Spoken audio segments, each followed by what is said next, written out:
Under the relentless blaze of a midday sun, the American wilderness stretched in every direction, a never-ending ocean of golden prairie grasses dancing in the wind. Scattered across the horizon stood mesquite and cottonwood trees, casting delicate, dappled shadows over cracked, sun-baked earth. Along a dirt trail winding through this remote stretch of land, a deep red eco-tour bus came to a gentle stop. Its engine clicked and settled into silence, as if acknowledging the sacred stillness around it. Inside the bus, a group of travelers, men and women from all walks of life, sat in hushed anticipation. Most were first-timers to this remote national wildlife reserve in Arizona. Some raised their cameras, others simply gazed out, wide-eyed, awed by the landscape's raw power.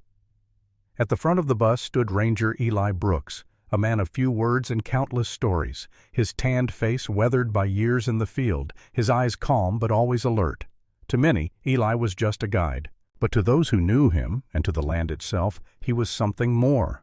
A quiet protector, a bridge between human and wild. With over 30 years in wildlife conservation, Eli had come to know this land in ways that defied explanation. He read it like others read books, in subtle footprints, shifting winds, and the distant cries of birds. He could sense when something wasn't right, and today, something definitely wasn't. As the bus paused near a bend in the trail, Eli stepped down slowly, binoculars slung around his neck. He scanned the open plains. Everything looked peaceful until it wasn't. In a sudden blur of motion, the tall grass beside the road exploded. A massive male lion surged forward, golden mane billowing like fire in the wind. He wasn't alone. Just behind him, a sleek lioness moved quickly, her steps powerful, urgent but not hostile. There was no roar, no threat, only desperation. Eli didn't hesitate. He sprinted back to the bus and slammed the door shut. Gasps echoed. A camera hit the floor. Hearts pounded. But the lions didn't advance. They didn't growl. They didn't crouch or bare their teeth. Instead, they paced restlessly, moving back and forth in slow, agitated circles. Eli's instincts kicked in. He moved to the window, eyes narrowing. This wasn't normal predator behavior. No aggression, no hunting posture. Just something else.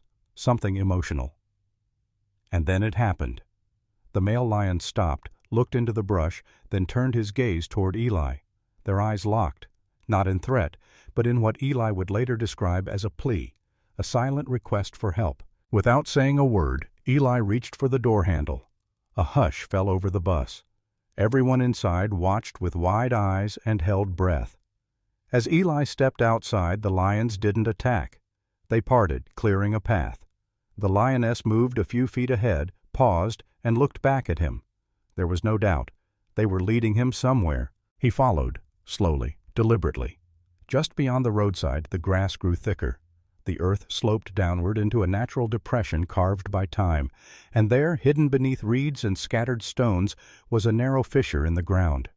Eli crouched beside it. Then he heard it, a sound so soft, so fragile, it barely carried over the breeze. A cry. A cub. Trapped. Eli's heart clenched. He peered into the crevice. The walls were jagged and steep. Inside, a tiny lion cub lay wedged between rocks. Its small body trembled. One leg was pinned awkwardly beneath it. It was coated in dust, eyes wide with fear. The gap was far too tight for the adults to reach, and too deep for the cub to climb out alone. That's why they had come. That's why they had broken every instinct, defied generations of distrust, and sought him out. The lioness let out a low, anxious whine. The male remained still, but his eyes followed every move Eli made. There was no time to lose. Eli turned and sprinted back to the bus. He opened the side storage panel and grabbed a rope, a compact shovel, and a small emergency toolkit. When he returned, the lions didn't move. They didn't growl. They didn't flinch. They simply made space. They trusted him. The heat was almost unbearable. Sweat dripped from Eli's brow as he knelt beside the fissure and began to dig, carefully removing rock and earth. Dust rose with every stroke. The cub cried out again, its voice thick with fear and pain. Still, Eli worked, slow, steady, precise. Every movement was shaped by experience, driven by purpose. After what felt like hours, the gap had widened. Eli lowered the rope, whispering softly. Gently, he coaxed the cub toward him. The little lion whimpered, but responded. Inch by inch, it climbed.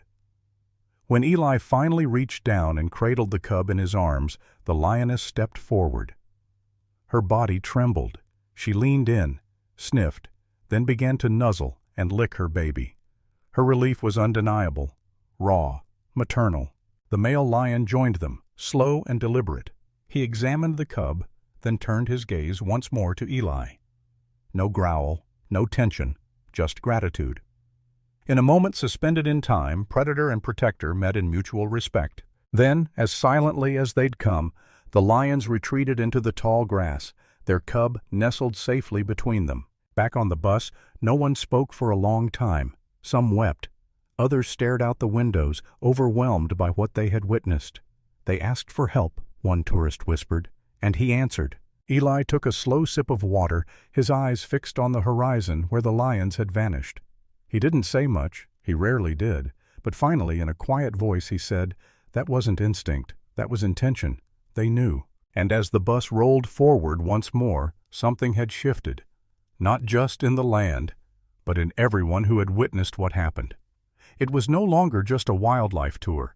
It was a lesson in trust, in empathy, in the power of connection across species. This wasn't just a story about a lion cub.